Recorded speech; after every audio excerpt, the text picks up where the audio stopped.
At the wedding, everyone was busy preparing for the big day. The older brother excitedly approached his younger brother, Chil Seong, and said that he had just climbed out of prison to celebrate with the family. At the bride's apartment, the bride's younger brothers brought in a large suitcase full of money and gold. They threw it down, almost crushing Gi-ho to death. During the wedding, the younger brothers performed lively acts. Yang Hui also played the role of the bride perfectly. At the last minute, when the bride and groom were about to walk onto the stage, Hee-jo arrived on his large motorcycle, doing a wheelie in front of the couple. Everyone was surprised by this unexpected performance. Hee-jo then confessed his love for the bride and punched the groom, knocking out his teeth. The two successfully escaped, leaving everyone in shock. Yang Hui was still excited about the daring kidnapping when Hee-jo suddenly fell into a deep sleep. To solve the mystery of the kidnapping, follow the next episode with the admin. For now, the main character is faced with his parents refusing to acknowledge him, leaving him behind without a second glance. Since then, every night the main character imagines when he will die, how excited he will be when he jumps over a tall fence, or how relaxed he will feel when he gets rid of soaked clothes. At this moment, Yi Mai runs towards him from afar, as if wanting to hold on to Hee-jo. She says that even if he dies, it should be in her arms. Seeing the figure of the person he loves, Hee-jo feels like he has found the light of his life. Never before has he desired to exist in this world so much. In a small alley, Yu Gi-ho is driving his four-wheeled convertible back to his apartment, which also serves as his office. Hee-jo is talking to his two goldfish when he suddenly hears the landlady calling from outside. It turns out that Gi-ho has returned and bumped into the landlady, who was trying to sneak away but couldn't escape. Gi-ho invites the landlady inside. Bong-suk immediately starts searching every nook and cranny for Hee-jo, but she can't find him. She gives Gi-ho a message from her boss. Because of his handsome face, the boss gives him until the end of the month to leave. Bong-suk doesn't understand why he stubbornly stays there, making her life so difficult. Gi-ho serves the landlady tea and flatters her. Suddenly, he is shocked when the landlady invites Hee-jo to live with her. After hearing Bong-suk's footsteps fade away, Hee-jo crawls out from under the chair, gasping for breath. He warns Hee-jo to leave quickly, or he'll end up on the chopping block with her. The main character replies that it's not the first time, making Gi-ho suspicious of their relationship. Hee-jo looks at the woman's back and says, "Mom, sister, landlord, madam, house owner." Hearing this, Gi-ho starts working to solve his client's problem. He reads the tasks and chooses to protect a child being bullied at school. He presents the solution and price to Gi-ho. However, Hee-jo has his own conditions. He doesn't look for missing children, runaway teenagers, or missing family members. Gi-ho refuses to miss this opportunity and argues with him. Finally, Hee-jo explains that since the person has chosen to leave home, their family must respect their decision. There is no room for outsiders to interfere. Outside, Yang Hui and her group of men arrive at Hee-jo's shop and are surprised. Inside the bathroom, Gi-ho secretly receives a large sum of money from the client who is looking for a missing family member. Hee-jo is about to eat noodles when he keeps receiving calls from unknown numbers, but he hangs up each time. Suddenly, there is a loud noise. The gangster interacts with the main character and breaks Hee-jo's beloved fish tank. A moment later, Yang Hui enters and warns the gangster not to hang up her calls. She asks if this is Hee-jo's anything for money shop. The main character reminds her that he only does what he wants. But when he hears Yang Hui ask him to kidnap her from her own wedding, using the same old, classic style, Hee-jo immediately praises the idea as interesting and agrees. This leads to the kidnapping scene at the beginning of the film. Gi-ho sees that this target is too dangerous and tries to stop Hee-jo, but to no avail. Meanwhile, Yi Mai is happily shopping for wedding rings. She excitedly shows off her 8-month-old baby in her belly. At the hospital, Yi Mai waited for her checkup. She saw a woman carrying a baby and offered her seat. She couldn't help but be charmed by the baby's cuteness. But whenever she complimented it, the baby just stared blankly. To avoid the awkwardness, she pretended to make a phone call, but her phone rang right after. After waking up from his dreamlike sleep, Hee-jo found himself in a hospital bed. Yang Hui, who had only suffered a minor scratch, had already left for the airport. As he prepared to leave, the doctor called him back and showed him images of white spots that looked like rice cakes shaped like eggs. He said it was a rare tumor and Heejo only had 3 months left to live. Meanwhile, Yi Mai received news from the doctor that she was experiencing premature menopause and it would be very difficult for her to have children again. With her wedding to the wealthy family just 3 days away, she couldn't accept this news.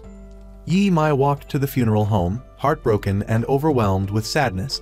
Heejo silently followed her and witnessed the scene. After venting her frustration, Yi Mai walked into the rain to avoid being seen crying. Suddenly, a tall man approached her and offered her an umbrella. Yi Mai found comfort in his presence and ran after him, but she only saw a tall figure wearing a hat. Heejo was the one offering her solace. As he walked away, filled with grief, memories of his ex-girlfriend resurfaced. In those memories, Yi Mai happily clung to him. She was a child who lacked parental love and always wanted to be a mother and nurture her children. For some reason, they broke up. Before parting ways, Yi Mai cursed him and left. Meanwhile, Chil Seong discovered that his assets had vanished and was furious. He had been cheated out of both love and money. He wouldn't spare the talkative younger brother who had tricked him. He looked at the picture of the woman he secretly loved and plotted how he would get revenge on Heejo. The main character, Heejo, went to spend time with the landlady. He couldn't understand why he, a man of misfortune, kept encountering more misfortune. Thinking about his lost love, the main character shed silent tears. Meanwhile, Bum Ho-jia, a traditional Korean culinary artist, personally inspected every detail in preparation for the wedding. While checking the kitchen, she was furious to see her future daughter-in-law clumsily chopping vegetables. Despite her guidance, the woman couldn't do it properly.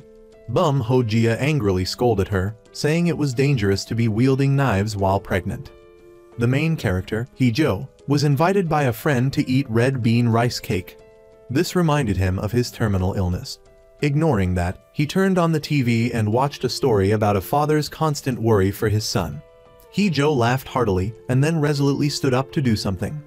Before leaving, he gave Gi-ho his notice and sold all his belongings to earn some money. Gi-ho was left there, dazed and worried that his secret dealings would be exposed. That afternoon, Yi Mai talked to the other women and learned that her future mother-in-law was very concerned about the baby in her belly. She returned to her room and immediately tried on a fake pregnant belly but couldn't manage it. She looked at the things that were about to belong to her with a hint of regret. Suddenly, her future mother-in-law appeared, exposing her deception and taking her away to be punished. While struggling, Yi Mai realized it was just a dream. To avoid being discovered, she packed her bags and ran out of the vast mansion. But as she reached the door, a hand stopped her. The wedding proceeded as planned. Yi Mai wore a dazzling wedding dress and waited for the groom to pick her up. But it was Heejo who walked in. Before she could recover from the surprise of her ex-boyfriend's appearance, Heejo offered to take her away. Yi Mai nervously declined, but Heejo said he could play the villain and kidnap the bride. At the same time, the groom also approached the room to pick up Yi Mai. Before the kidnapping scene at the beginning of the film, Heejo went to the hospital and recounted a story about a young couple living in luxury who were diagnosed with cancer. The husband decided to freeze his sperm before undergoing cancer treatment. Everything went smoothly, and 2 years later, they used the frozen sperm for IVF. A healthy baby boy was born. The father dearly loved his son, but one day they received news that the hospital had mistakenly used vial number 137 for the fertilization process. The couple couldn't accept the idea of raising someone else's child and abandoned the baby. Heejo said that if they had known, they would have been imprisoned, but there was no law to punish those who unknowingly fathered a child due to negligence. He then revealed that he was sperm vial number 137, and that the hospital involved was the one they were at, causing everyone to panic. Heejo took a baseball bat to Dr. Kim Dee-bong's clinic to find information about the biological father of vial number 137. However, the doctor remained stubborn to protect the donor's identity. Heejo sarcastically complimented the doctor, saying, "You're such a wicked but educated man, trash well-trained." Indeed, Dee-bong argued that he had fully compensated and taken moral responsibility towards the child's parents. Heejo pointed out that the real victim was him. The doctor then said, "If a customer orders black bean noodles and the chef mistakenly serves them seafood noodles, all you have to do is apologize and refund the customer. Why would you apologize for the wrong noodles?" Hee-jo burst into laughter at the doctor's ridiculous logic. He revealed that he had 13 bombs in his head and could die within the next 3 months, so he invited the doctor along for the ride. Faced with this threat, the doctor reluctantly provided the information Hee-jo needed. Hee-jo drove to his ex-girlfriend's wedding, ecstatic to kidnap her again. When the three met, Yi-mai introduced him as her older brother from the orphanage.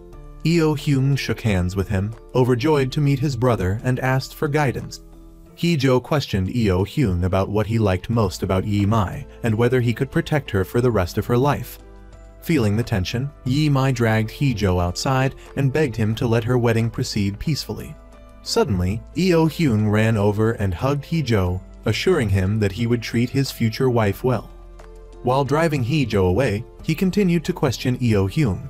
Yi-mai said Eo-hyun truly loved her, but the key difference was that he wasn't afraid to take responsibility. She declared that she would absolutely not give up on this marriage. Seeing her stubbornness, Hee-jo kidnapped her and promised to return her after he was done with his business. As they ran, they accidentally dropped the ceremonial hat. Yi-mai struggled, accidentally hitting her head against the doorway and fainting. This was witnessed by Gallia. The bride was kidnapped, and the wedding was cancelled. At the apartment, Gi-ho frantically called Hee-jo, but couldn't reach him. Meanwhile, Ho-ya was vehemently opposed by her family for her pregnant daughter-in-law running away, especially since the eldest daughter-in-law was an orphan.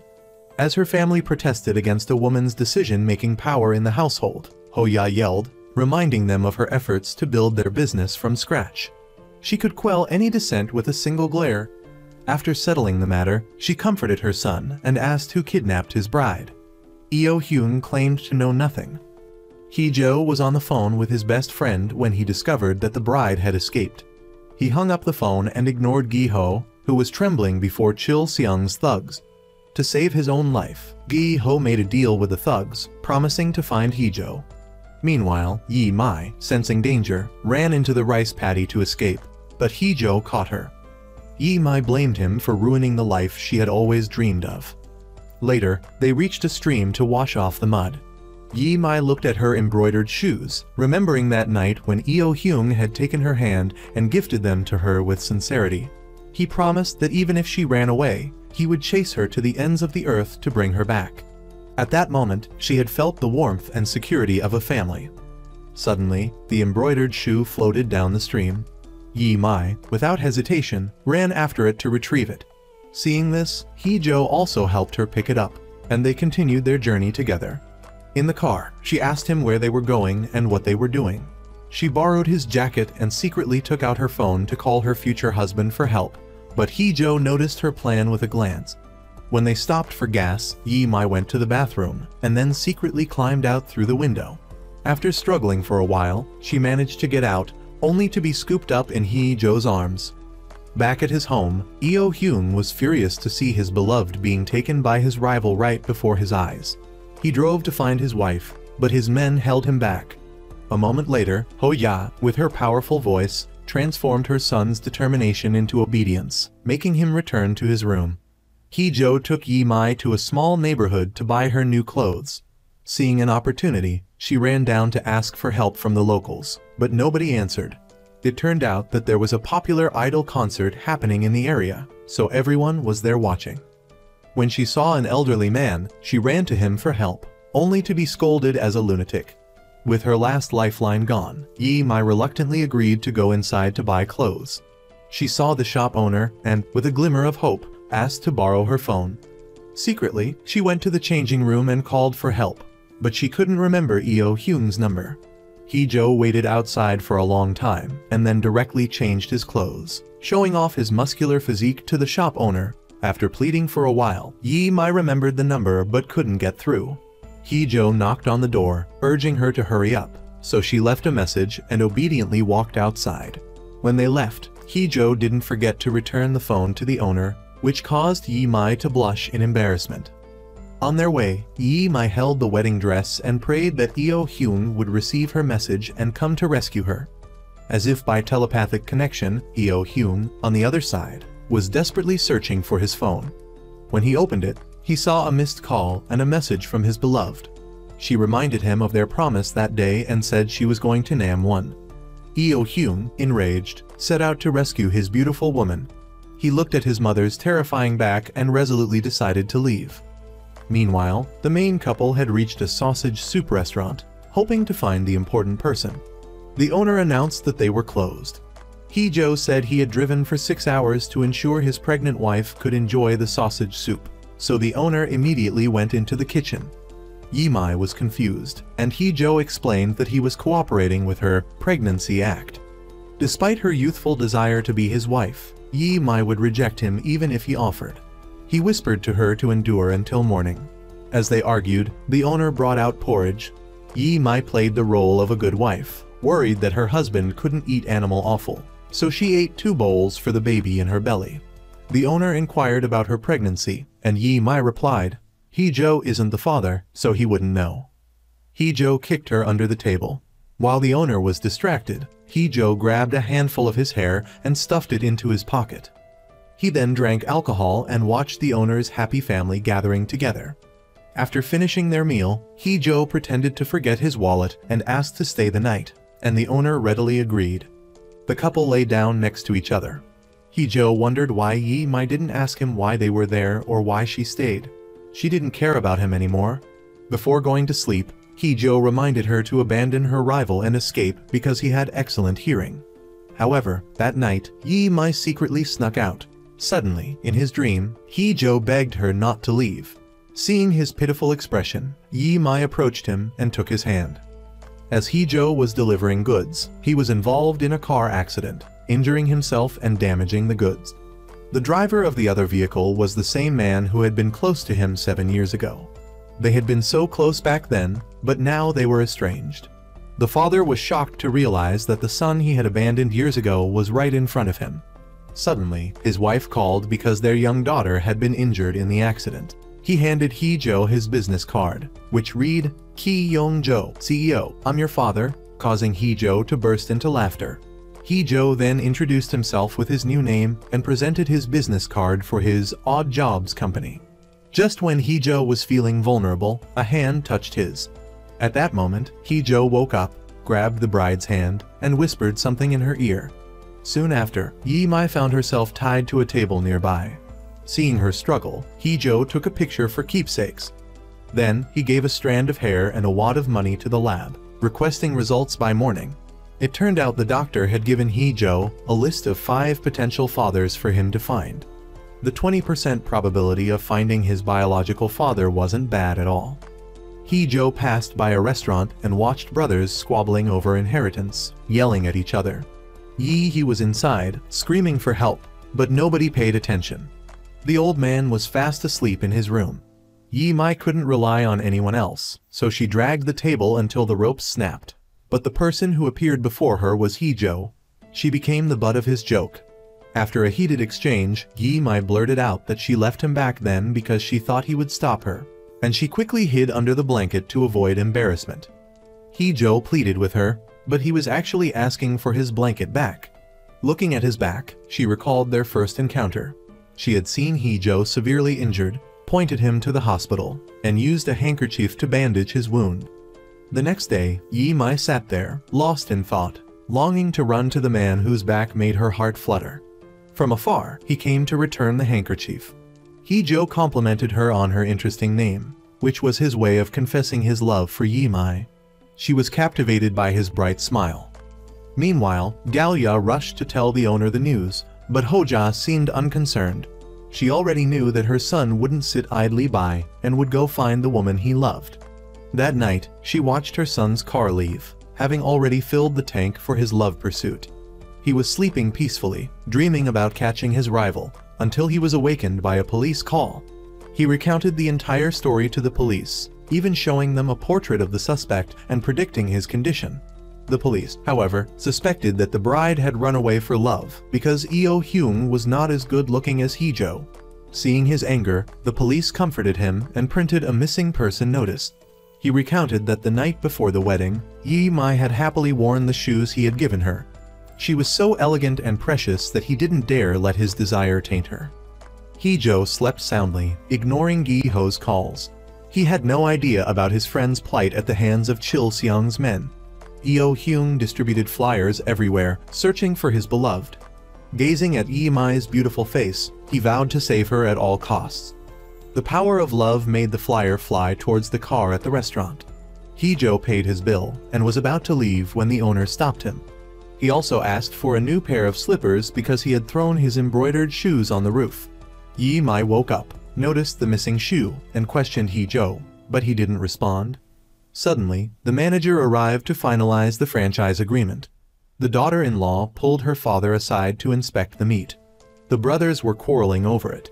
Unable to contain himself, Hee-jo ran over and asked if he could get a share of the inheritance.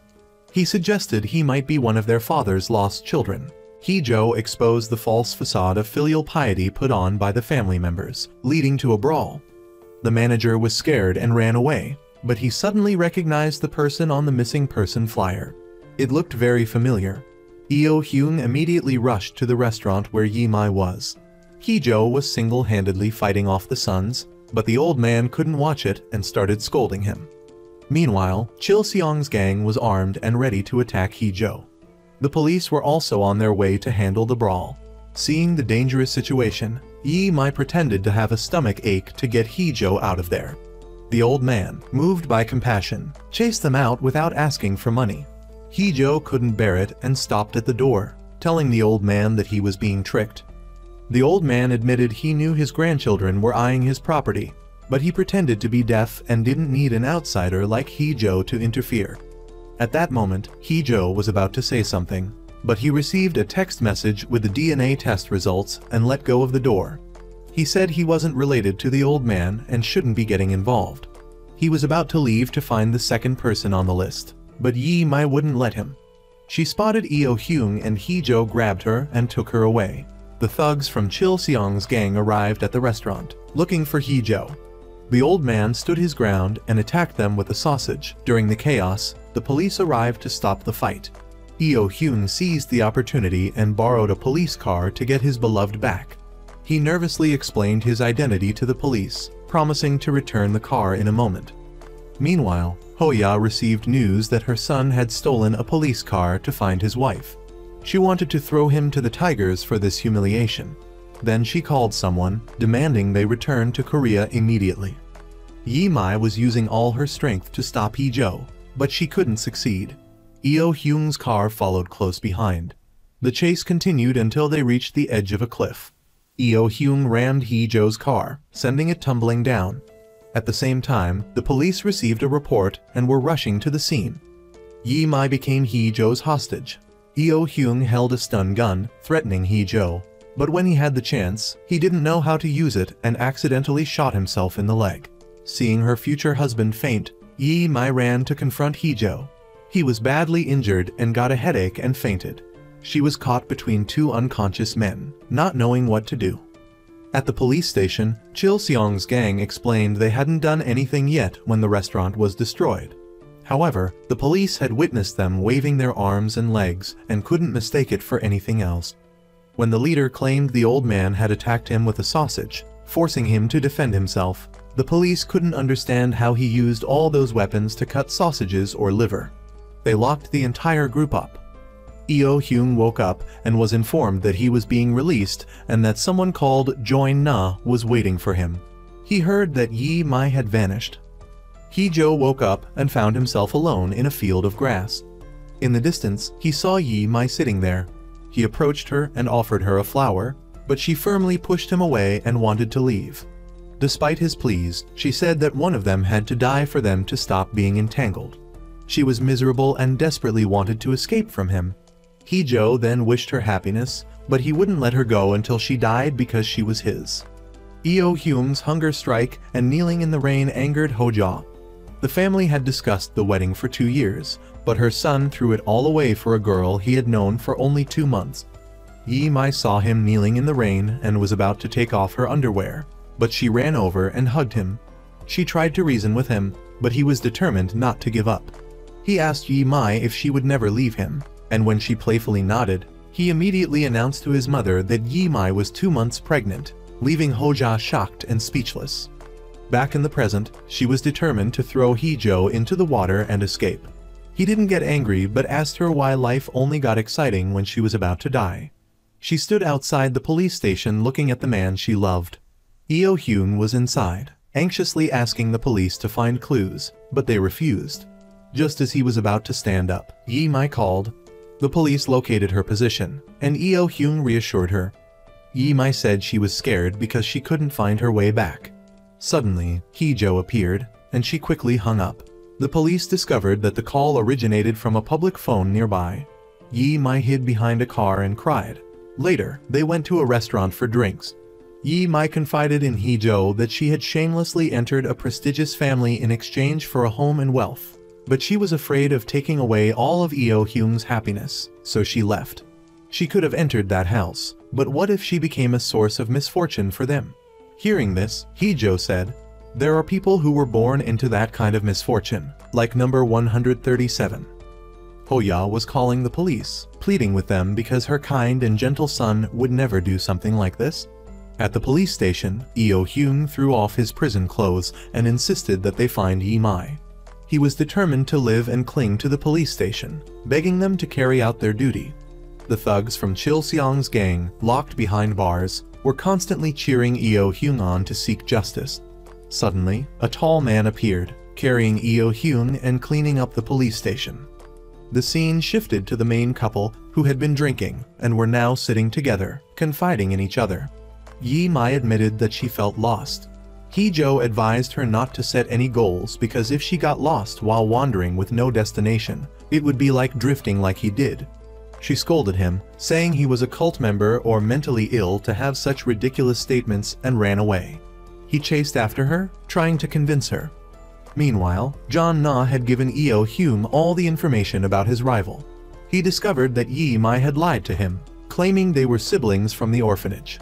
He was deeply disturbed by the false accusations that she ran away for love. Looking at the pictures of the two of them happily enjoying their time on the run, he was filled with doubt. However, he decided to tear up the documents, not wanting his mother to see them. Eo Hyun tried to steal a car and leave, but it wouldn't start. Surprisingly, the bodyguard voluntarily threw him the keys and accompanied him to retrieve his wife. The next day, at the train station, Hee-jo bought tickets and gave Yi Mai a jacket and a warm drink. He said he would buy her warm clothes when they arrived in Seoul. They boarded the train together and ate and slept together, sharing their food. Suddenly, Yi Mai saw a baby and froze. Hee-jo looked at the father holding his son and thought of his own happy childhood. Then, he told her about his father, surprising her because she had never heard him mention his family before. He explained that his biological father was a sperm donor, the perpetrator who forced him into this crazy world. 1 candidate out of 5 had been ruled out, and he was about to find his next potential father. Yi Mai was confused, and he said he wanted to find his biological father because his summer vacation was almost over, like a summer school assignment. While Hee-jo was in the bathroom, his illness suddenly flared up, causing his medication to spill. It took him a long time to regain his composure. When the train arrived, Yi Mai repeatedly knocked on the door, but it took a while before Hee-jo finally emerged. On the way, she remembered the scattered pills on the floor and curiously asked him why he had fainted. He rapped a song about her fiancé being the one who hit his car, causing his head injury. Yi Mai, to deflect the question, changed the subject. Meanwhile, John Na received a message that the two were in Busan and immediately took Eo Hyun, who was lost in thought, to Busan. Upon arrival, Hee-jo pulled out a suitcase full of money and started enjoying himself with Yi Mai. He also received a message from Gi-ho, warning him that the gang was tracking him and wanted to kill him. He smashed his phone. Although he couldn't remember the kidnapping incident, he was haunted by the image of the egg-shaped rice cake. He called Bong Suk to inquire about Gi-ho's situation. He learned that the henchmen worked for Chil Seong and asked Bong Suk to keep an eye on them. While he was enjoying himself with Yi Mai, as if rekindling their relationship, Gi-ho was facing a life-or-death situation. The leader tied his friend to the train tracks and showed him a message. He demanded that Gi-ho choose between his best friend and Chil Seong. Despite their deep brotherhood, when the train approached, Gi-ho had to choose Chil Seong. Thankfully, the train managed to swerve, but Gi-ho was so scared he peed his pants. To save his own life, his friend had to find Hee-ho to help them before he could be released. In a mountainous region, the couple set out to find the second candidate. This man appeared rough and cold, but when Yi Mai used her playful and genuine approach to explain their situation looking for the father of the sperm donor in front of them, he cracked a smile and said, "That's interesting." This gave He-jo hope. The man explained that he had donated his seeds in exchange for a large sum of money to pay off his debts. Yi Mai and the man started dancing the tango, but He-jo interrupted them. Getting back to his original purpose, He-jo asked if the man had a wife. The man replied that he used to hit his wife a lot when he was younger, so she left him a long time ago. He only had one child, which was He-jo. Yi Mai then introduced her 24/7 on-site DNA testing service. The shipper arrived in the mountainous area and constantly mentioned He-jo's father and mother. Meanwhile, Eo Hyung found that the bodyguard was cold on the outside but warm on the inside. His genuine naivety could sometimes soften people's hearts. The uncle chatted with Yi Mai and casually mentioned his brain surgery at the pharmaceutical company, which had failed multiple times. This was why he had abandoned everything and lived a secluded life in the mountains. It had been quite a long time. He then subtly asked her if she liked his son yet, and he also said that he liked to have a cheerful and lovable daughter-in-law like Yi Mai, making her blush and deny it repeatedly. He-jo tried to find a signal on his phone, but the remote location made it difficult. He returned to the house and found his beloved laughing and having fun with his potential father. He seemed to feel a bit of family warmth. Gi-ho kept calling his friend but couldn't get through. He then called his supervisor and learned the addresses of several people that He-jo was trying to find. That evening, Yi Mai explained why she had laughed earlier that day. She saw a sprout on a potato and said casually, "Even potatoes have children, but I don't." The uncle said, "Even mushrooms are named after the people who cultivate them. But He-jo doesn't even know who his father is. Neither of you are even as good as potatoes and mushrooms." Yi Mai laughed heartily. He-jo watched her and comforted her. "Go ahead and cry. It's okay." Although she refused, she cried a lot that night. Seeing this, He-jo comforted her and started crying too because their situations were so similar. People say God loves children, but he can't be with them all the time. That's why he created mothers, but from the start, he didn't create enough mothers in the world. That's why children in orphanages are chosen by mothers. Yi Mai always tried to be a good child, a beautiful child, or a strong and cheerful child. She never wanted to cry, but time and time again, mothers left her behind. So, she decided to become a mother. But her dream, held since childhood, was mocked by her friends and then extinguished by He-jo. He said, "Only those who have received maternal and paternal love can give it." Back in the present, Yi Mai agreed with He-jo, saying he was right. She wanted him to bless her because his words were so prophetic. Meanwhile, Eo Hyung found a cheap hotel, but the GPS took him to a neighborhood full of call girls, making him blush. After escaping the brothel, they entered a love motel, fully equipped with lovemaking tools, making Eo Hyung embarrassed. They could hear a woman in the next room calling for help, but they didn't help. The bodyguard punched the wall hard to warn the people in the next room about the potential fight. Then, he gave Eo Hyung information about Gi-ho, who was acquainted with the thug. Chil Seong asked why He-jo was going up mountains and down valleys to those addresses, but even Gi-ho didn't know. Gi-ho confessed all of He-jo's nonsensical words to him, hoping for leniency. Suddenly, an unknown number called, but Gi-ho ignored it because he was used to clients bothering him like that. At the house in the mountains, He-jo was having a seizure and frantically searching for his medication. The uncle had been waiting there with the medicine. He then invited He-jo to go with him. At the seafood market, the uncle held his son's hand and went to buy some food. This simple act of holding hands reminded He-jo of his childhood, when he used to have his father by his side. The uncle proudly boasted to the fishmonger that this was his son, who inherited his good looks. At the market, he enthusiastically ordered a lot of seafood, as if he was preparing for a huge feast. But when he checked his wallet, he didn't have enough money and asked the seller to keep the goods. The seller, angered, started yelling at him. He-jo ran over and paid for everything. The uncle, furious, started arguing with the vendor. He said that he had prepared for this market trip from early morning to be a father for the first time in his life. How dare they play with the precious fish he was planning to buy for his son? So, the two of them fought with the fishmongers. After escaping the chaos, they ate noodles. The uncle lamented that he should have treated his son to a seafood feast that would make even the Dragon King cry. Seeing He-Jo fight so professionally, he asked about his life. He learned that He-Jo was struggling, living a life tossed about by fate. The uncle, heartbroken, patted his son's head and comforted him. It had been a long time since He-Jo had heard words of encouragement from a father, so he started to tear up. The uncle discussed fighting strategies, as if they were close brothers. Yi Mai searched the house, but she couldn't find anyone. She worriedly checked the bag full of money.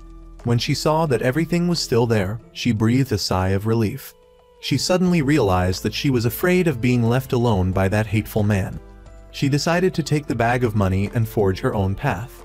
But a young woman alone in the woods at night was not a good idea. Yi Mai stumbled around, getting scratches and bruises. Looking up at the starry sky, she had no idea where to go. She remembered her ex-boyfriend's advice. Don't set any goals for your life. If life is about wandering without a destination, it's not aimless but free. Meanwhile, the uncle, drunk as a skunk, asked He-Jo how long he had known about his illness. He said he had experienced terminal cancer for years, so he could tell. He-Jo was angry because this was a secret he kept to himself. The uncle asked if Yi Mai knew about this, and seeing his furious reaction, he said, "I really care about He-Jo as my own son. I've always been worried that my child will have to face the same unfortunate fate as mine." He hugged He-Jo, making him tear up and leave.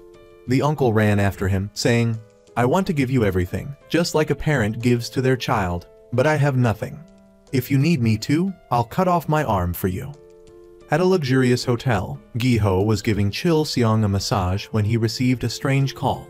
He was about to yell at the caller, but the person kept mentioning the name Ki Seung-hyuk, the shameless man who kidnapped his bride. Hearing the name Yi Mai, Gi-ho realized that this was related to his friend.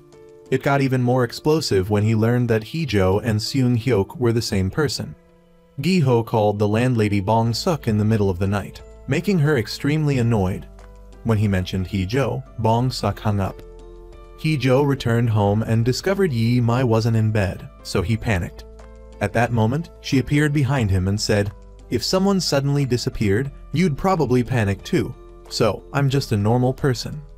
He told her about his adventure, but she wasn't very interested and lay down to sleep. He-Jo said, "It's more fun to have someone to fight with. It was the first time I wasn't fighting alone." Then, he mentioned that the DNA test results weren't in yet, and since there was a storm, they could stay a few more days. He then brought her fried shrimp, but she was allergic to shellfish and blamed him for being heartless. After breaking up, he didn't even remember his ex-girlfriend. The two argued for a while and went to bed fuming. Meanwhile, Gi-ho reported to the boss that the thug was also being sought after by another groom. So, was this search all in vain? Chil Seong agreed and then suddenly stabbed Gi-ho in the thigh. He reminded him how he had been tricked and humiliated, losing his love and money, and explained why He-Jo needed to pay the price. Then, he ordered someone to take him to the hospital. The uncle told Yi Mai that he wanted to be a father for a few more days, so he asked her to tell He-Jo to stay a little longer. He then asked Yi Mai to gather some wild vegetables for dinner. Eo Hyung, using his mother's influence and pleading, asked Gi-ho to cooperate. Seeing his sincerity, Gi-ho agreed to meet. Gi-ho told his men that he wanted a glass of milk to make up for the lost blood, and successfully met Eo Hyung. He gave Eo Hyung the address and warned him about how ruthless the gang leader was. As they were discussing, they were caught by the henchmen. Eo Hyung, receiving the address, slipped away, but he ran into the gang leader. Chil Seong recognized the man who had stolen his bride and greeted him with a smile. He sympathized with his situation and even encouraged him. Eo Hyung and the bodyguard went to find his love. Meanwhile, He-Jo was dreaming about a happy family life with Yi Mai when the thugs arrived. Yi Mai happened to be nearby and was spotted. The gang chased after her. She screamed for help, and Eo Hyung, who was nearby, heard her. He-Jo was dreaming that the old man had stolen his wife when Yi Mai woke him up. She punched him to wake him up and told him that the thugs were there to get him. But when he checked the bag, the money was gone. He was angry to realize he'd been tricked, but luckily, Yi Mai had the foresight to hide some money. The couple descended the mountain, while the gang went up to find him. Suddenly, both groups froze. The gang had reached the house and encountered Eo Hyung. The couple was startled by a small squirrel. The gang leader recognized Eo Hyung and used his professional skills to threaten him and keep him still. Seeing that their leader was in danger, the henchmen obeyed. Eo Hyung allowed Jong-na to enter the house and take his love to safety before letting the gang leader go. But when he didn't see his beloved, he said in disappointment, "You can't kill Chil Seong with a needle," making the leader furious. He was about to attack Eo Hyung, but he forgot that he was being held back by a tall, muscular bodyguard. Meanwhile, the couple got into the car. Hee-jo thought about the uncle's words, as if he were his father, and then about his disappearance. He remembered the uncle's gambling addiction and the markings on the calendar, so he asked the driver to take him to the harbor to find him. Once there, he called the gang leader, demanding he release Gi-ho and come find him at the harbor. Then, Hee-jo went to the location marked on the calendar, stormed into the group of gamblers, and gave them a beating. When he finished, he started questioning the uncle, but heard only pleas and excuses. The uncle, cornered, angrily yelled at him. At that moment, Yi Mai jumped in and beat the uncle for his actions. Hee-jo remembered the time he spent with his father and gave the old man a beating as well. They then went to the beach. Yi Mai, curious, found out that the man wasn't Hee-jo's biological father. So, they could move on to the next candidate. Suddenly, Hee-jo told her that she could return to her original place, but Yi Mai had nowhere to go anymore. She scolded him, and Hee-jo kissed her. Eo Hyung witnessed this scene from behind and watched, heartbroken, as tears streamed down his face. Both were shy after kissing when suddenly, Eo Hyung angrily approached and punched the male lead in the mouth. Yi Mai was startled after witnessing that scene. She was slightly frightened when she saw him approaching her. It turned out Eo Hyung only came to hug the female lead, comforting her gently. As they hugged, moved to tears, Hee-jo was suddenly chased by a gang of thugs. All three immediately ran, encountering a boat owner. He quickly snatched the keys from the opponent. They quickly started the boat while Eo Hyung alone untied the ropes on the shore. Chil Seong angrily approached and threw a hatchet at him. Fortunately, Jong-na unexpectedly appeared and caught the hatchet. Otherwise, Eo Hyung would have died. Then, the young man engaged in battle alone, fighting everyone to protect the person following Mrs. Hoya's orders. Eo Hyung took the opportunity to continuously chop the ropes with the hatchet until they broke. The male lead immediately sped away, leaving him on the shore. Not wanting to die, Eo Hyung hastily chased after them and jumped into the sea. He couldn't swim, so as he was sinking, he saw a jade crown hat. Then vaguely saw Yi Mai appearing and swimming towards him, sharing a kiss. Later, Eo Hyung woke up groggily, seeing Yi Mai in front of him and repeatedly kissing someone's leg. He woke up in shock, realizing he had been kissing Hee-jo's leg and immediately ran off to vomit. Eo Hyung didn't know where he was, but first, he pulled her up, ignoring Hee-jo who was unconscious. When the male lead woke up and didn't see anyone, he tried to stand up to look around. Suddenly, his illness recurred, so he quickly took medicine from his pocket, but it had been ruined by the seawater. Enraged, he could only grit his teeth and endure the pain. The other two were searching for a way to get home, but the female lead kept looking back, worried about Hee-jo. Later, Eo Hyung just waited, and when he saw Yi Mai carrying only one shoe, he threw it away and washed his own shoe, giving it to her. She wanted to tell him something, but Eo Hyung didn't want to hear it, but she had to tell him. The female lead was infertile because Yi Mai had premature menopause. She wanted to hide this from him until marriage, but she should have stopped when she received the diagnosis. Eo Hyung sadly slumped, but was actually relieved it wasn't because of someone else, but because of illness. Just menopause scared him to death. In the future, just telling Eo Hyung he was infertile would do, and the matter of continuing the family line wasn't important enough to cause them to break up. Regardless of Mrs. Hoja or the neighbors, as long as they were happy, that was enough. Suddenly, Hee-jo appeared, watching from above, unseen. The male lead explained he had pulled the two of them from a faraway boat last night, struggling to swim here. There were no signs of human presence or cell phone signals. After less than 10 minutes of walking around, they were sure it was a deserted island. The three had to lie there until someone came. Eo Hyung couldn't believe it and immediately ran around to check. Meanwhile, Mrs. Hoya was worried about her son because he wasn't the type to disappear for a whole day. Mrs. Galjia diagnosed Eo Hyung with erectile dysfunction. Hoya didn't understand and looked it up in a book. She was shocked and cried tragically because she couldn't believe her son had erectile dysfunction, meaning he couldn't continue the family line. On the deserted island, the male lead recounted how Hee-jo had once clashed with this gang of thugs, which was why they were now relentlessly pursuing him, and unintentionally dragged the other two into it. Eo Hyung finally finished running around less than 10 minutes, but then saw the other two playing together.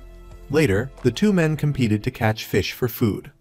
Eo Hyung was spearing fish when he saw two fish bump their mouths together. He associated this with the image of Hee-jo and Yi-mai kissing, so Eo Hyung furiously stabbed repeatedly, obliterating that hateful image. Suddenly, he heard the male lead calling him, so he immediately turned around and stabbed the other person. In reality, it was only Eo Hyung's hallucination. Hee-jo said he didn't care about family, only that the two of them were happy. Yi-mai didn't like that. She needed a family, which is why she wanted to get married. Was it Eo Hyung's lack of sensitivity or his misunderstanding of the female lead? He angrily punched the other person in the mouth for daring to provoke him. Afterward, the two engaged in a fierce fistfight until Yi-mai, having caught an octopus, intervened. The three sat together happily, grilling the food the woman had skillfully caught. Suddenly, Eo Hyung felt unwell, so he grabbed Hee-jo's collar and took him aside to talk. The male lead thought the underwater fight wasn't finished and was ready for a fight on land. He got into a fighting stance, only to see the other person undressing. It turned out he needed to defecate and wanted someone to watch. While Hee-jo was contemplating their past marriage, his illness recurred, causing the male lead to become dizzy and fall. When Eo Hyung was finished, he didn't see him, thinking he had gone back to Yi-mai.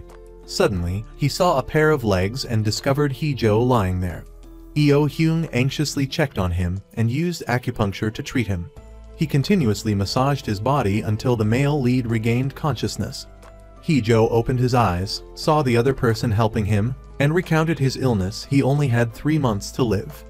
The doctor's brain scan revealed a genetic disease with chaotically arranged blood vessels, making circulation difficult. Now, his head felt like it was about to explode. Later, Eo Hyung used his phone to find a signal and read a message from his mother when suddenly the male lead snatched the phone and threw it away. Hee-jo still had another phone, so he immediately ran to Yi-mai and dragged her away. The female lead didn't want that. She wouldn't leave Eo Hyung behind. He was stunned, his eyes brimming with tears after hearing this, but still decided to go alone.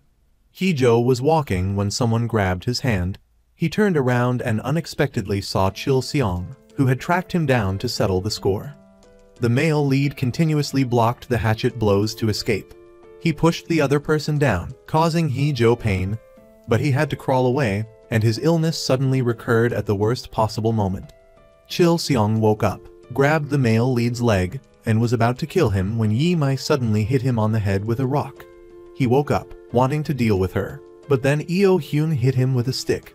Seeing how resilient the opponent was, they combined forces to push the thug down. He hit his head on a rock and finally died, but then they discovered the female lead had been stabbed by a knife. At that moment, the Coast Guard arrived. Hee-jo wept uncontrollably, supporting Yi-mai in her critical condition. Leaning close, he suddenly heard her mention the shoes, a pain cutting him to the core. Later, the female lead was taken to the hospital for emergency treatment. Eo Hyung went into the room with her, leaving the male lead alone, standing outside in lonely coldness. Mrs. Hoya, upon hearing the news, immediately went to the hospital. Eo Hyung knelt, apologizing to his mother and begging her to forgive Yi-mai, admitting that only he had lied about the pregnancy. She didn't want her son to be disgraced, but to stand up. From now on, Eo Hyung and Yi-mai would be strangers. He immediately refused that suggestion and vowed absolutely not to abandon Yi-mai. Seeing her son's defiance, Mrs. Hoya, feeling helpless, asked John Na to apprehend him. Eo Hyung, terrified, recoiled, suddenly getting the idea of exposing himself to the cameras. Everyone would see the disgrace brought upon the family. His mother flew into a rage but was ultimately helpless. Afterward, Eo Hyung finally stayed alone to care for Yi-mai. The male lead, meanwhile, lay at home, distraught, not eating or drinking anything. With tear-filled eyes, he held the remaining shoe he had found and remembered the moments they had spent together on the island. The next morning, Hee-jo, still exhausted from a sleepless night, remained in the same state. Bong-suk secretly tried to retrieve the shoe but was grabbed and bitten by him. She didn't understand why she had picked up someone else's shoe and was now being treated this way. Frustrated, Bong-suk took a pile of her own shoes and dumped them on the male lead. Meanwhile, Gi-ho went to the male lead's house to meet Mrs. Galya. He knelt, formally and properly recounting in detail the incident, stating that he had filmed the entire fight in Busan and given it to the police. Even though he'd risked being killed for fear of those men harming Eo-hyun, he had sent the footage to the Coast Guard. Galya understood that the other party's detailed account meant seeking repayment for saving Eo-hyun's life with money, a position, or something else. However, the atmosphere in the house was extremely tense.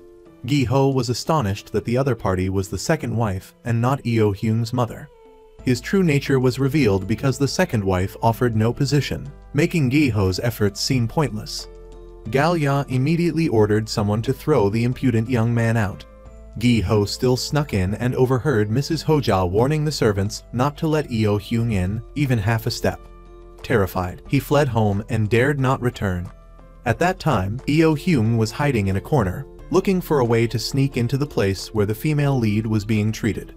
When Gi-ho returned home, he recounted the story to Bong-suk, saying the old woman was incredibly scary. He even badmouthed Hee-jo, but suddenly noticed that his sister was selling shoes, with many pairs displayed on her bed.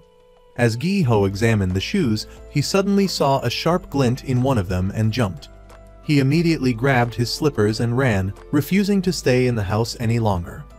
That evening, Eo-hyun confidently tried to enter under the servants' watchful eyes.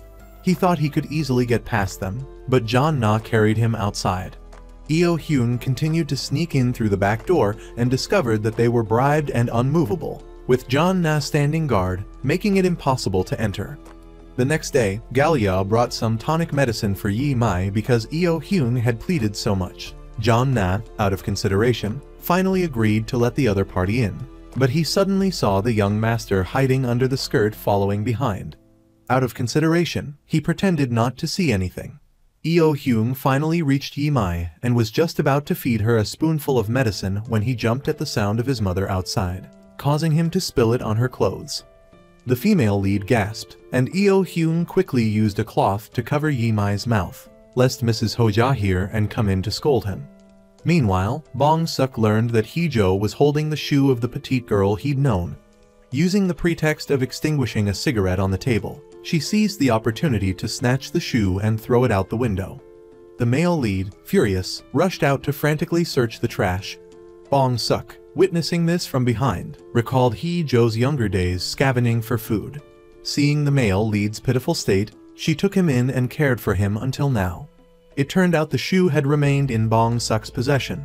She'd only done that to get him to go out and eat a meal. At the same time, the female lead was happily daydreaming, having finally found her beloved shoe. Opening her eyes, she was startled to see her mother. Hoja didn't want to bring up old issues with a recovering patient. It would only cause more trouble, so she kept it short. Because Eo-hyun insisted on staying by Yi-mai's side until she recovered, she had allowed her to stay, but not now. Therefore, she should quietly leave and not cause further heartache for Hoya's son. Afterward, Eo-hyun went to find the female lead, only to hear that she had spoken with her mother and left. So he immediately searched everywhere, but couldn't find her, and went to ask her mother. Hoya was at that moment being interviewed for a commercial about the Eo family's traditional sauce, a legacy preserved for 380 years. Seeing her son approaching, she hastily finished answering to go outside and pull him aside to talk. Mother and son argued loudly inside the house about Yi-mai's earlier confession of experiencing menopause. Only when Eo-hyun cried and revealed his feelings for her did Mrs. Hoya's anger slightly subside. Meanwhile, Bong-suk was eating with the driver but didn't see the male lead. It turned out he'd gone to the bathroom to brush his teeth and wash himself after so many days of heartbreak. Eo-hyun was sad and listless because he had finally met Yi-mai, but now his mother was stopping them. He went to the door and unexpectedly saw the female lead sitting there. He was overjoyed, and they walked in the courtyard, confiding in each other. At the same time, the male lead was sitting in the car, remembering their arguments and the incident where he saw his former lover being stabbed on the deserted island, causing Hee-jo immense fear.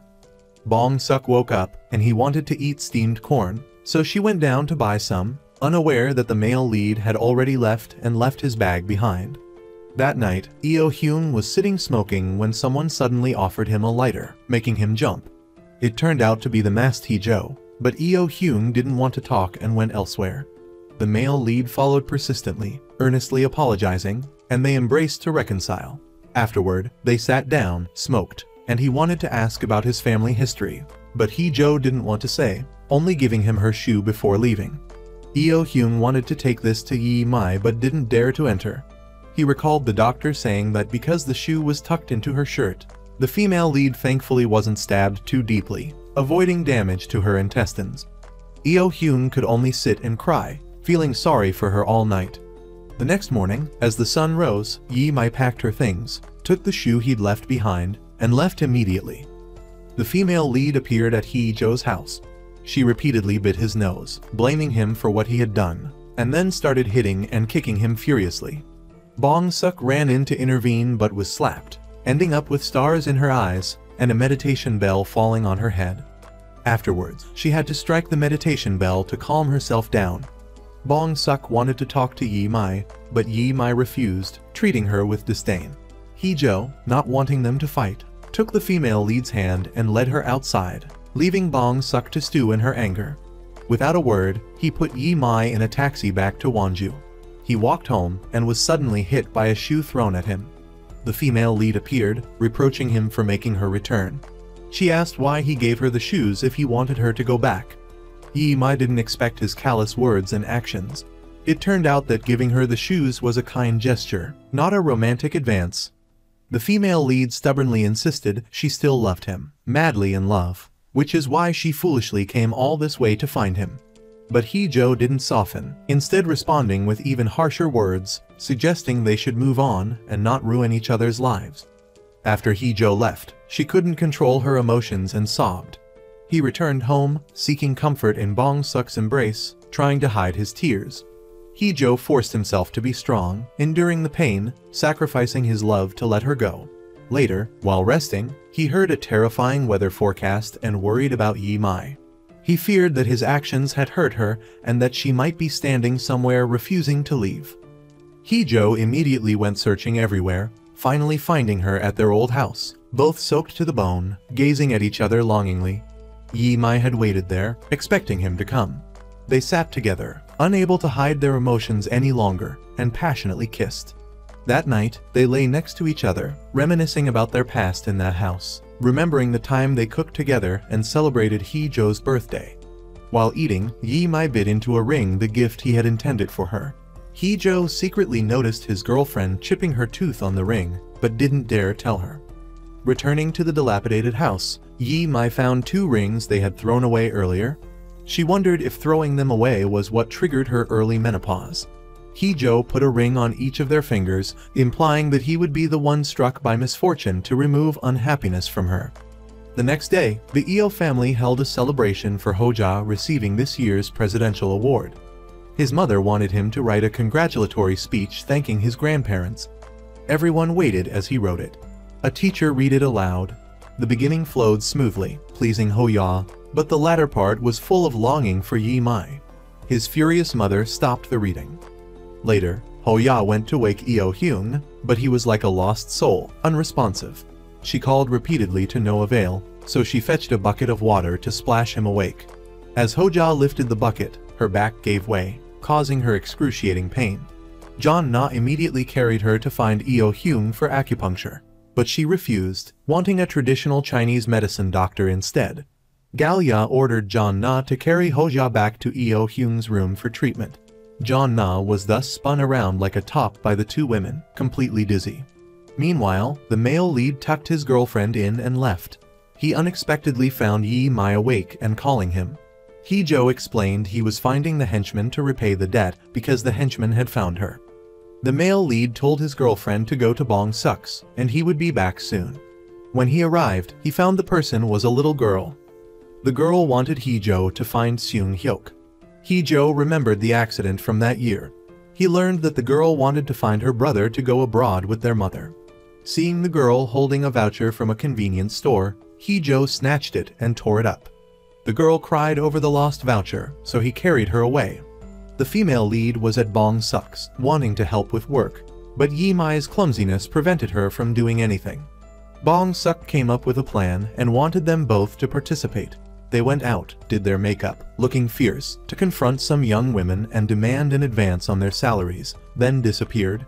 Bong-suk provided the brawn, while Yi-mai used her intimidating gaze to maximize their effect.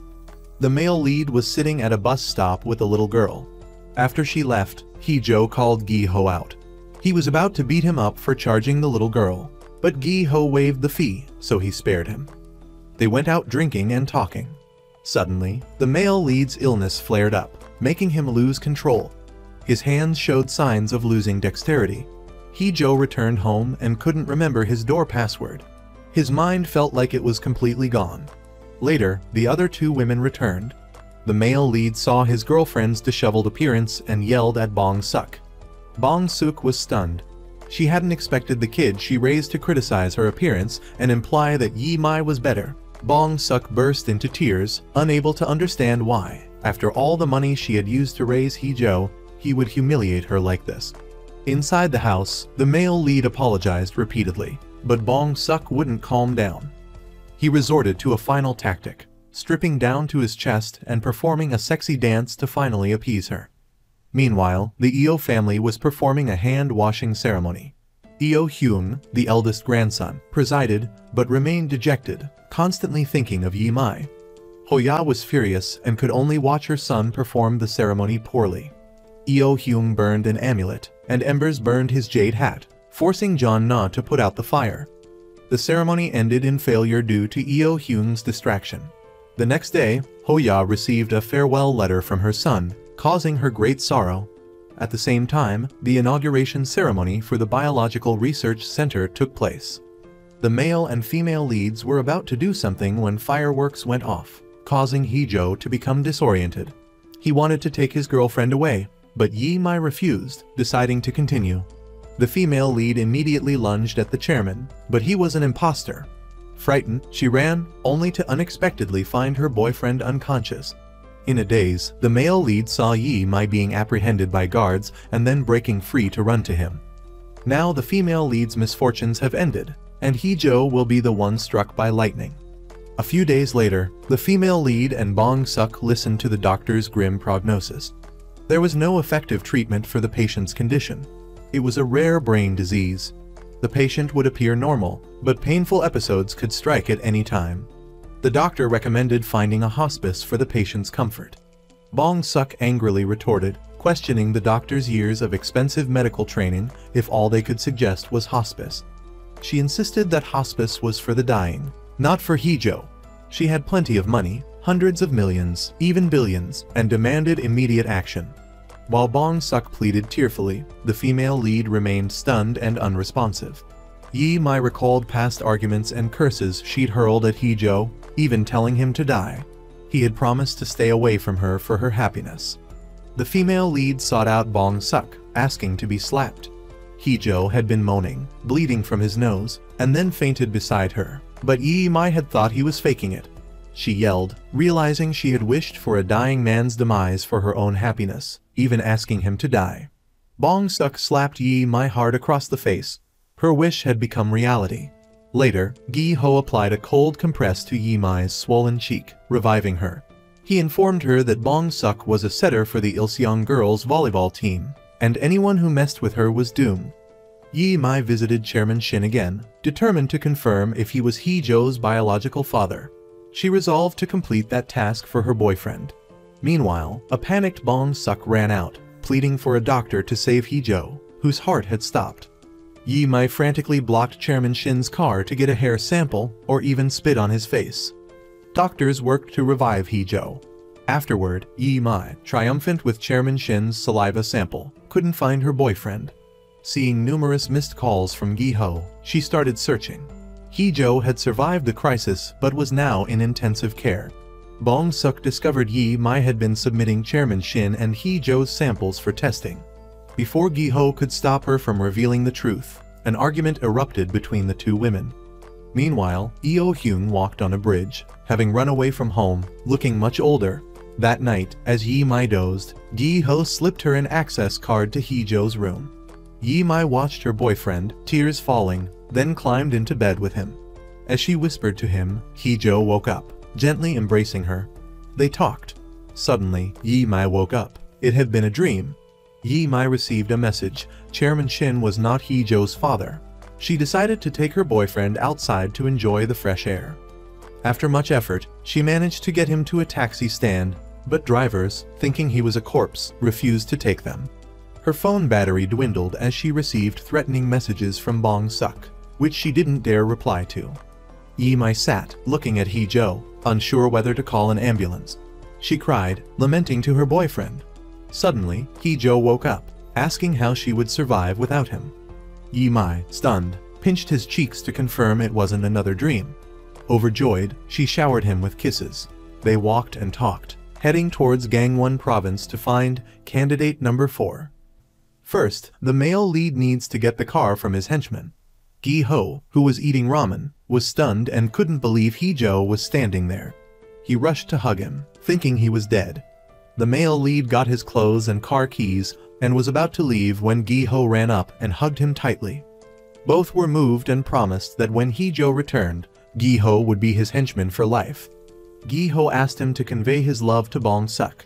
Gi-ho also loved Hee-jo deeply, but the male lead ignored him and left. The next day, the male and female leads set off, singing together in the car and enjoying their happy moment. They stopped at Hongcheon Station and played happily together. Meanwhile, a sad Eo-hyun wanted to erase all memories of Yi-mai etched in his mind. It turned out he only went to a phone shop to delete photos from his phone, not to the hospital. The male and female leads continued their long journey, but Yi-mai was driving. She wanted to drive close to the curb when a car suddenly appeared, but luckily her boyfriend helped. The male lead yelled at Yi-mai to avoid the cows, leopards, and horses on the roof because they were very expensive. The surprises didn't end there. There were circles to avoid, interlocking circles, and protruding objects. The female lead got angry, immediately pulled over, and got out of the car to walk. She continued walking, figuring she'd reach her destination in about half a month. Hee-jo ran to apologize, but Yi-mai didn't like empty apologies. So, he took his girlfriend to buy beautiful clothes. They went to a shopping mall, but she didn't buy anything because it was too expensive. They held hands and went out. The male lead reminded her they were going to meet his father, and she was wearing wrinkled clothes. So, they went back to buy proper outfits. Afterward, they went for photos. Hee-jo took pictures while admiring his girlfriend's beauty, his eyes welling up because he knew he didn't have much time left to live. They asked strangers to take pictures to capture these happy memories. That night, they sat on the car roof, gazing at the clear blue sky. While talking, Hee-jo felt a pain. The female lead frantically searched for medicine, but it wasn't what he wanted. It turned out to be a kiss, which was 10 times better pain relief than any medicine. Yi-mai was furious and hit her boyfriend, almost pushing him out of the car. After many attempts, they shared a passionate kiss. Meanwhile, Eo-hyun was in a bar with beautiful women, but he still felt empty and unhappy. He got a little drunk and caused a commotion in the bar.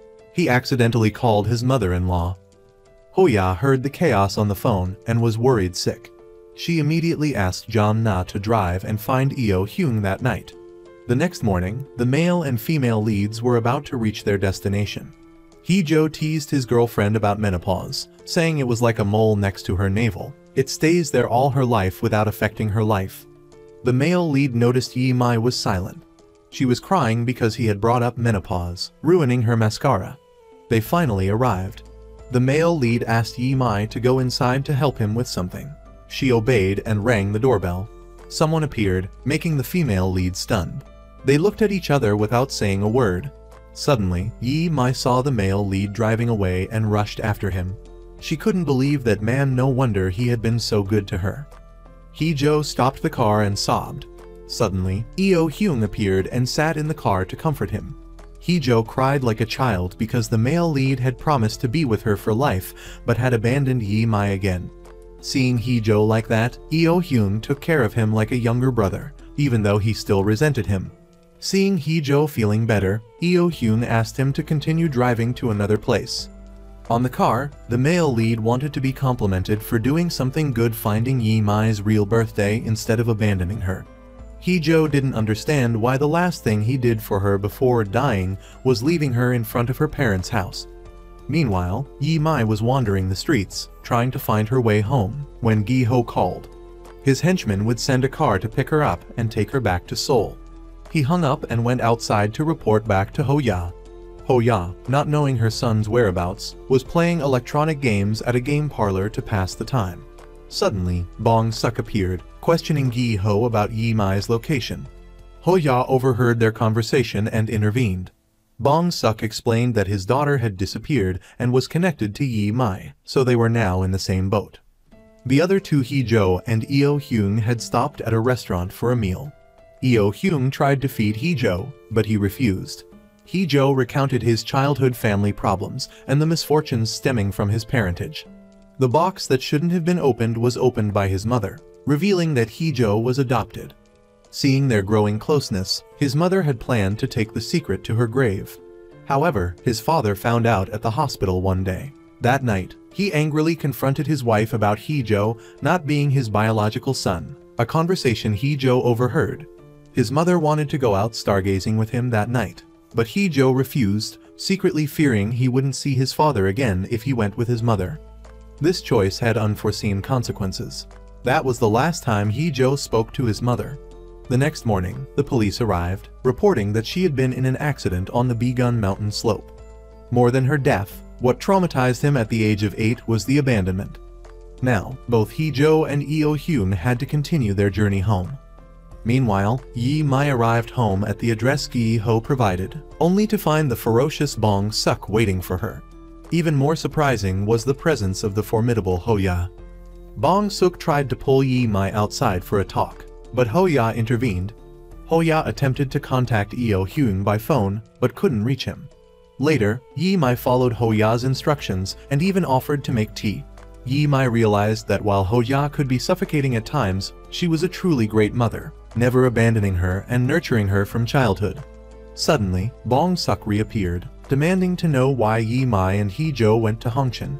Others joined in, interrogating her. Yi-mai revealed that Hee-jo had left her at the door of a woman she'd never met, whom Hee-jo claimed was her mother. She suspected he wanted to find her real birthday because her adoption papers listed the day she was abandoned at the orphanage. Hearing this, everyone wanted to confront the woman who abandoned Yi-mai. Feeling surrounded by warmth, Yi-mai decided to treat everyone to a meal, only to realize she had no money. Ho-ya offered her credit card, a gesture that deeply moved Yi-mai, as it was her first time using Ho-ya's card.